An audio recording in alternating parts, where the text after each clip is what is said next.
and let's keep going. So if you are just sharing or are just with me again now, I just took you through my awesome first property purchase, the one that I purchased at 18 years old for $242,000. I sold it for a whopping $255,000 9 years later. And then we're going off the principle of fast horse and slow horse, because obviously when you invest, you're in a race, right? God, you know, if you're going to get a fast horse, you're going to get a horse / a property that is running really, really fast, growing really, really fast, or you're going to get an asset like this, which is running really, really slow. So this is what we consider a slow horse. Fair? Everyone on? Hear me? Cool. My beautiful mother and I then decided, and my brother then decided, why don't we go and buy another property? Because we did so well on the first one. Why don't we go 2 years later and buy the same property in the same complex? And that's exactly what we did. Obviously, we had no equity in my property because I hadn't grown a single cent. But we decided, my brother, my mother and I, again, we saved up the cash deposit again. And we said, cool, let's go and buy the same property because, you know, it's around the corner. My brother also bought another property on that complex on his own. And we were just we had a goal of, I remember we spoke about it. We said, imagine we owned all 36 one day. And we were excited, right? Like I was 20 at the time. My brother would have been 21. That's what we did. We bought another property for $275,000, in which obviously from our end, we went, shit, we've made money because now we're buying a property for 30 grand more. We've made 30 grand in 2 years, which is excellent because we're paying more for it. It was a fucking nightmare. What happened after that? Exact same thing. So it was the same thing. We bought the property. Funny thing is, my brother, my mother, and I, we went three ways in it. We paid the property off, so that was cool. We were just pumping money into it, which was really, really cool. So we actually sold the property in 2022. Again, I'm going to leave it to the floor. How much do you guys reckon we sold the property for in 2022 for? Guys, maybe, I mean, I don't know if you all saw the last part, how much I sold the property for in 2023, but this one here, how much do you guys think that we sold the asset for? And again, I just want to reiterate the problems that lied. While I'll give you guys 1 minute to answer it. 6:21. Again, what happened? No research. Listen to my brother and my mother, who again, we had no investing experience. I had no one climbing up the mountain with us, or I didn't have Frank's research, that's for sure. I didn't have a team of researchers. I didn't have a team of buyer's agents. I didn't have a team of anyone really to kind of share with me, hey, was this smart or was this wrong? So absolutely no research, no plan, no team. Hater, good one, 305. Shit, that would have been $30,000 worth of growth. I reckon I would have been very happy seeing that. Definitely wasn't that. Show what sold the property for. I sold the property for $255,000 8 years after buying it. Pretty good return. Do you reckon that was a good one? Yeah. Yeah, I would have done it again.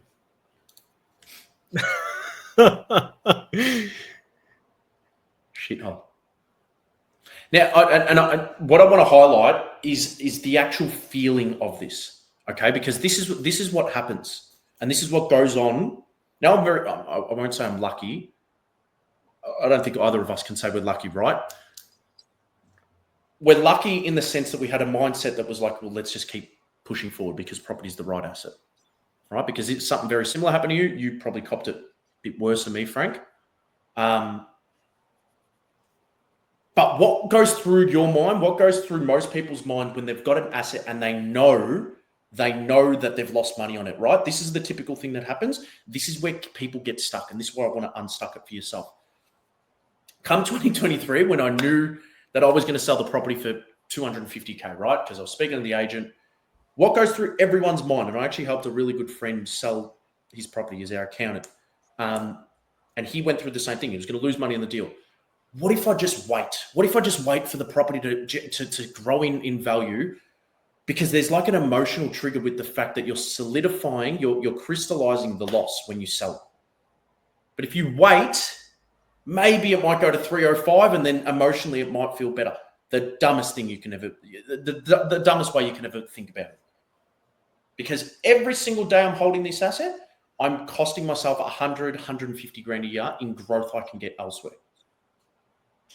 And that's how I looked at it. That's why for me, I told my brother and my mother, obviously at this point, we'd been running our business for 3 years, Frank. We'd bought a couple of hundred properties. We saw the growth. I said, guys, just listen to me. Let's just do this. My brother since then has used that cash and bought 4 properties. Yeah. My mother's now just about to start rocking and rolling. Go for it, Frank. Yeah, I was going to say 3 or 4 properties. I think buying in your own backyard just because you know it and just because it's a capital city doesn't mean it's going to be a great investment. And going for something like this, there's no land component as well. So for people that, it's not rocket science, you don't really own any land. You're owning just a concrete wall or a little 1-bedroom unit. And as you can see here, just cut your losses because every year that you hold this property for, imagine if you can achieve a 10 or 20 or 30% growth rate, for the next few years, you're missing out on that growth because you're stuck in something like this. So sometimes it's best to, if you got to lose, like Adrian lost here, a couple $20,000 or more, because if you factor in all the years he's owned it, he's lost on opportunity cost. So the opportunity during that time, in 2015, you could have bought a lot of good properties in a lot of good areas that were going to take off, during that time for virtually nearly the same price that what he paid for this property. Yep. You could have bought a property in Brisbane for that price. 100%. Back then. And that property might be worth $1 million above now. So yep. As I said to you before, these properties have cost me, the 2 first properties that I purchased, collectively together, they've cost me about $1 million. Decent whack. It's a decent whack. Now, obviously at the time, 2015, I had no idea, right? I thought I was flying. I bought 2 properties. I'm 21 years old. I'm really cool. I've got assets in Brunswick. It sounds awesome, right? Where it all changed for me is when I bought my 3rd property, which you couldn't think you could do it again. You couldn't think that you could purchase another shit asset, right? You're on your 3rd one. 3rd property, you would expect that you've got a decent understanding of what all this is about. Complete opposite. So again, I want you to picture the scene here. And Frank, you were actually with me on this, so you probably remember this vividly. Picture the scene. It was June. It was June of 2018. It was raining, pissing down rain. It was my brother, my sister, Frank, you, as in you. We were jumping in the car and we're like, all right, let's go to a few auctions today. Let's go check some stuff out. And as we were running out of the door, my father, who again is staying with my mother, again, God bless his soul, never bought an investment property in his life, right? Jumped in the car and he said, oh, I'll come with you. Where he's going? I'll come with you. And he jumped in the car with us and we drove off to sunny Fawkner, again, around the corner from where I live, about 10 minutes from Coburg, and drove to Fawkner. And we went to the first auction of the day. No intention. I just want to highlight this. No intention of buying any property. No finance approval, nothing. Thank you. No finance approval. What was the research, Frank? What was the research we conducted? No, walk in there, we had our umbrella and just walked around the house. It was raining, pissing down rain, auction day. And what did you say to me when you walked out of the house? Your dad walked around the corner with the agent. The agent was sweet talking him. And I walked like, oh, this is a piece of shit. I said it straight out. Anyway, I'll let you tell the story, but I knew when what happened, I was like, oh, shit, they just made a mistake. So exactly that. We walked in there. This is the first auction of the day. This is at like 10 o'clock. And we were planning on going to 4 or 5 auctions. Again, no finance approval. Didn't know what we were buying. Didn't know what we were doing. Nothing, right? First auction of the day. We rock up there. It's pissing down rain. My father, again, God bless his soul, is standing with the agent, talking to the agent, knew the agent. Me, my brother, my sister, we walk out and we go, oh, this place is shithole. right? Because it was a shithole. Had sinking floors. Needed re-stumping. Gutters were stuffed. Yeah, the bathroom was stuffed. It needed a lot of work. A lot of work.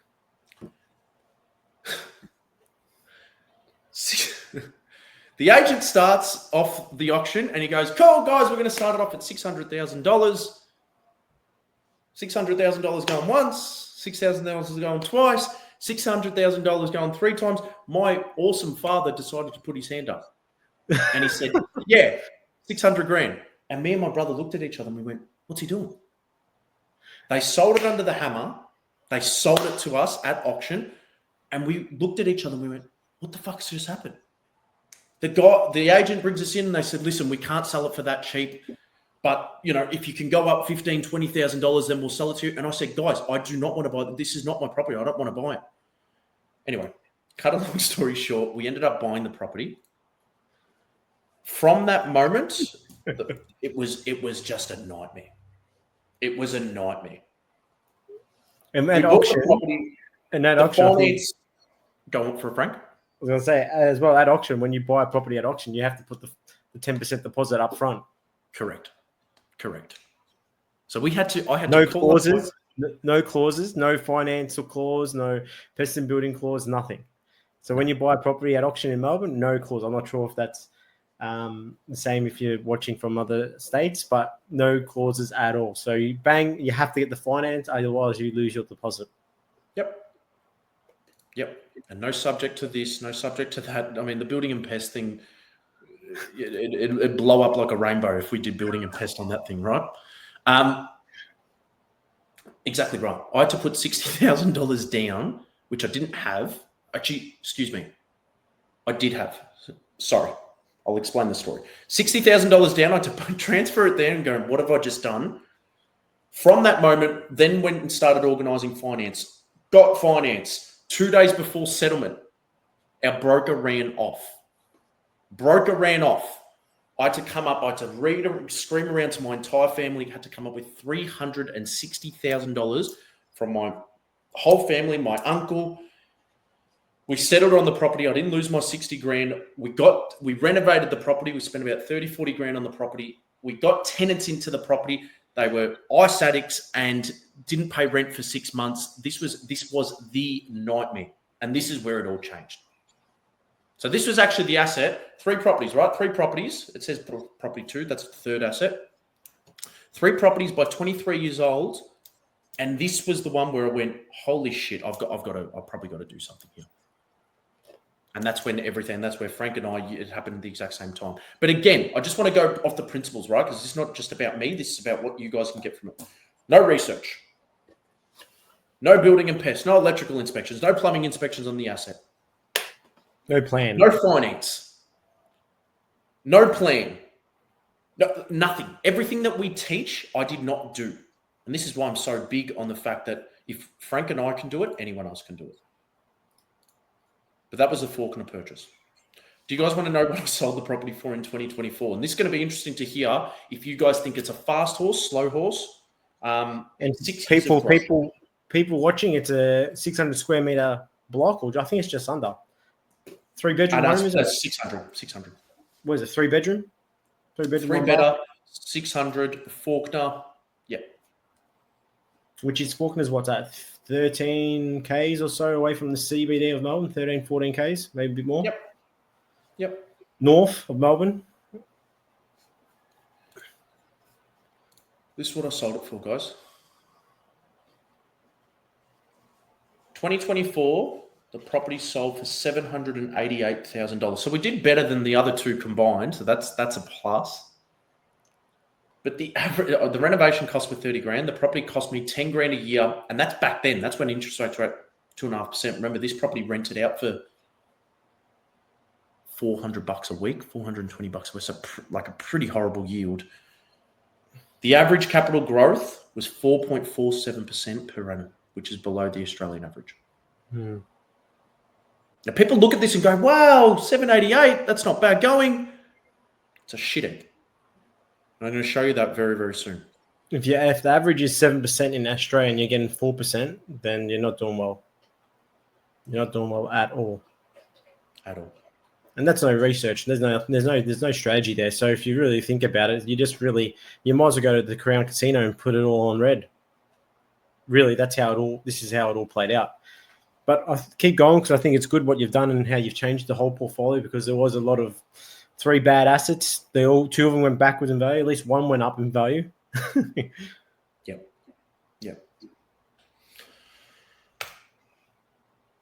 The next asset, and this is where, and Frank, this is your baby. This is the property I wanted to buy. Yeah. So this is Frank. So this is at the point when we started Fresh Start Advisor. I mean, we'd been running Fresh Start Advisory for 2 years at this point. Long story short, from that moment in 2018, Frank and I dedicated our life to property and actually understanding it, right? Every research book, every podcast, every seminar, we just became obsessed. We decided to start Fresh Start at 2020. And realistically, we didn't even really pick up clients in 2020, right? It was just for those 2 years, it was purely dedicated to research and understanding property, right? This was the property that Frank bought for me. It was purchased in 2021 for $412,000 in the region of Bundaberg. Frank, you might even be better off doing this spiel. How much did the property rent for and what was it? So I can't look at it. 580 rent. 580, there you go, because I don't know what the rent was back then. But this is a property, it's a duplex. So a block of 2 units. The front one is a 3 by 2 bedroom. 3 bedroom by 2 bath, 1 car spot. The other one's a 2 bed, 1 bath, 1 car spot. And when I saw this property, I was like, this is bang. I looked at it. I'm like, done. Let's do it. I just done the DD. I was like, let's go. Didn't muck around. Said to the agent, we want this property. 1,500 square meters of land. So over a quarter of an acre. And Adrian said, if I've got more followers than him by the end of this year, he's going to give me the property. So that's going to be nice. This is a property I wish at the time I purchased, because I just wasn't in the position. I was like, man, this is a gold mine. Anyway, so this is the Mayfair one on Monopoly. This is the big megalodon. Yeah, this is the megalodon. So duplex, $412,000. Okay, today, do we want to tell people what this property is renting out today, or do we want to reveal what the value of this property is? Well, I'd love to get an understanding. So as it was renting out at the time for $580 a week. I want to give a prize out, and I want to give the prize being one of our hotspots that we're actually looking in right now, which is on track to do similar growth like this.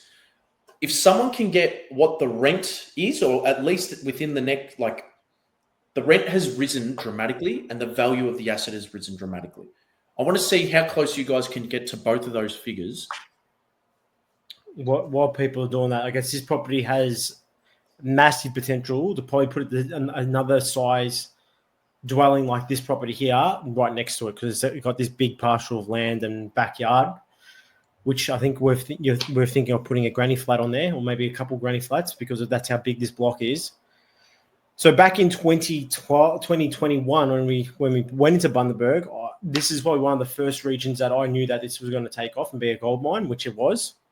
It's been one of the most consistent markets, very diverse, strong economy. I think it's got the agriculture sector, manufacturing, construction, retail, trades, education, even the hospitality or the tourism sector, and as well as the healthcare sector is very big in Bundaberg as well. You got the Bundaberg rum, and so I've seen a massive opportunity.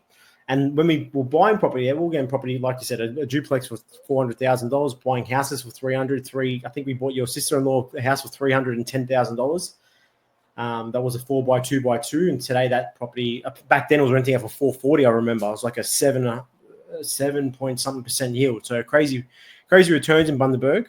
But since then, it's evolved, and now there's a new hospital getting developed as we speak today, $1.2 billion, and a lot of money getting spent on renewable energies, heaps of money getting spent on schools, and just heaps of funding getting spent on different sectors there. So it's done quite well over the time, and it's still continuing to do quite well. It's just that you don't really hear too much about Bundaberg, but it's that silent market that just keeps ticking along and thrives.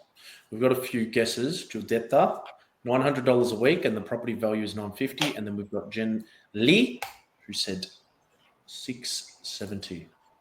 Very close. Giuditta. The property today is now worth $810,000, and the rent is actually incorrect. The rent is $960 a week. The property, I just want you guys to understand what I've just said there. The value of the asset has essentially doubled in value.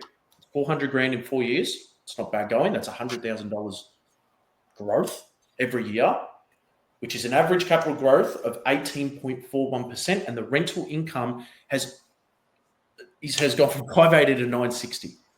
Nearly doubled. Nearly doubled. So what's that on a purchase yield? Let me work that out. But that's unbelievable. So this property, is this cash flow positive for you, Age? Oh, yeah. This on a 7% interest rate was cash flow positive for me. So this is it's a 12% rental yield or 13% rental yield. 12%. Yeah. 12% rental yield. But this is what I'm saying. So let's break it down just from the principles for you guys. Research. We dedicated from 2018, Frank and I, we researched the shit out of it. So let's say 4 years of research, right? Actual proper research. Cool. Organize the finance before. Okay, well, that's it. That's a given.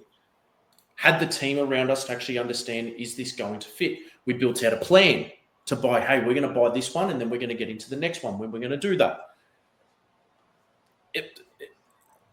Everything that we didn't do in my first 3 purchases, we did in this purchase, and we just got it done. We didn't overpay. We didn't underpay. We paid exactly what it was worth at the time. It's pretty simple. So that was that one, which I was very happy about. And think about it from a risk perspective, or think about it from a perspective of, like, today, if shit hits the fan, I can sell this asset and I've tapped into equity, right? But this acts as a risk mitigator. And we did this for a client, someone who actually lived in Faulkner, Frank, one of our old clients. They purchased the property through us. The property grew by 200 grand in 2.5 years. They're not in the best financial situation now. I'm not saying that I'm in a bad financial situation, but they weren't in the best financial situation. They're not right now. They've got an asset that's grown by $250,000. They can sell the asset. Yeah, they're going to pay capital gains tax, but it's essentially a safety buffer. And that's what this is as well. When you buy the right properties, as opposed to it being a complete barrier to you doing anything and you're scared to sell it because you're going to lose money, you buy the right property, it becomes a little buffer for you. It gives you that little step of confidence to actually go, well, if shit hits the fan, I can sell an asset. If I need to go on holidays or pay for my daughter's wedding or buy that car that I've always wanted, you can sell an asset. And it's not that hard. It's not that difficult at all. So that's property 3. Property 4. I purchased properties in between this as well, so I'll just say that, but these are just other assets that I have purchased. This is Rockingham, Frank. One that you really love. Rockingham, which is south of Perth. Great market, done extremely well. Once again, they had a very high internal migration pattern. So a lot of people leaving other parts around Australia migrating there. And at the time, you could buy properties, when I think we first started in there, 400 grand, right, pretty close to the water. You're not far from the beach with this property here as well. Just great amenities. You got all the shops, everything there, universities, and it's just pretty much, it's like the corridor that goes from south of Perth to, all the way up to top of Perth to all the way down below is you've got Mandurah, and then you've got as well Bunbury as well. So Rockingham, it's really, you could say it's part of the city of Perth. And yeah, it's done extremely well. I guess from a research perspective, nothing really changes. It's all the same things from the fundamentals that we always talk about. It's very diverse economy. It's very strong GRP growth. Internal migration and population increase was very, very big and thriving. And that followed the effect as well down below of Mandurah, which done really well, and there's old Bunbury, which we've purchased a lot of properties in. So this one here's been one of your best performers, I think, as well, that you've had in your portfolio. Yeah, it's done well. And it's why I love this asset is it's very clean. It's very clean. I don't hear much about this at all. So Rockingham, land size, Frank, on this? I can't even remember. I think you're over 6. You might be close. I think you're in the 7s. Yeah. Three So it's better. got very nice landscaping. It's actually it's one of those properties that you buy where the landscaping in the front of the property is something that you can't really buy. You know, or like you can't really develop or design. It's something that is naturally. It's got this beautiful tree at the front and things like that. And why I'm saying that because a characteristic is quite important with properties as well. So sometimes people get really fixated on that, especially owner occupied. So it's got this property is very owner occupied appealing compared to some of the other properties in the portfolio. Like the duplex, it's not very occupied appealing, but it's very good with yield and it's got very big land, 1,500 square meters, where this property really, it touches the emotions of people wanting to buy this property in the future. For sure. And it's just in a hot region as well, right? And that does the heavy lifting. But the property, I mean, within a couple of years, you can have a look at that. The property I was renting out for $500 when I first purchased the asset, raised the rent by, 8%, which is, again, awesome. And the value of the asset's grown by 26%. So the reason why I put this particular one in there is because that Faulkner asset, the one that I purchased for $600, sold for $780, that is $180,000 worth of growth over a 6-year period. This asset, cheaper to get into, $480. So what's that? 25% cheaper to get into. Has had $200,000 worth of growth, which is 26% growth in a 2-year period. We've made the exact same amount, except actually more within a 2-year period. That's 3 times quicker. And that's all this is. All it actually is, right? Because it sounds all sexy, sounds all good. All property is and all doing it correctly, what it actually means for you is that end goal just becomes a lot quicker. So if our average growth rate is 24%, which it is, currently above 20%, awesome. The Australian average growth rate is 6.8%. Hitting 20% means that the goal that you want of buying your dream car, or the goal that you want of hitting a passive income goal, or selling off an asset to go away to Europe for 2 years and spend $150,000, all that is doing is it's just pushing it back 3, 4, 5, 6, 7 years later. That's all it's doing. That's what it did for me. Had those first 3 properties, had they all been purchased and they were purchased like the right way, my $200,000 passive income goal would be 4, 5, 6 years closer now. That's all it does. Yeah. Because everything is tied to a goal, right? Whatever it is, income, sell them off, buy commercial, whatever you want to do. Doing it the wrong way pushes that further away. Doing it the right way brings it forward. That's it.